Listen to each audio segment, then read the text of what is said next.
क्षण त्याच कवितेतली काही बोल.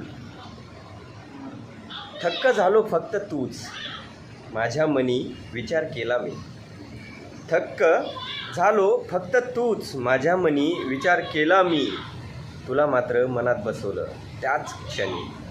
तुला मात्र मनात बसवलं त्या क्षणी. आठवण आहे मला तुझ्या घराच्या चौकटीची.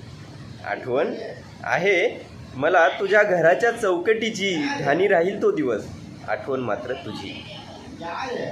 आठवण आहे मला तुझ्या घराच्या चौकटीची. ध्यानी राहील तो दिवस आठवण मात्र तुझी. लाजवेल असं वागणं होतं तुझं. लाजवेल असं वागणं होतं तुझं. कोमल कळीसारखं हसणं तुझं. कसा विसरू त्या क्षणाला. कसा विसरू त्या क्षणाला. आठवण ही अशीच राहील. येईल मात्र प्रत्येक क्षणाला. येईल मात्र प्रत्येक क्षणाला. हा क्षण एका आठवणीतला. हा क्षण एका आठवणीतला. फक्त तुझ्यासाठी. समजलं असेल तुला.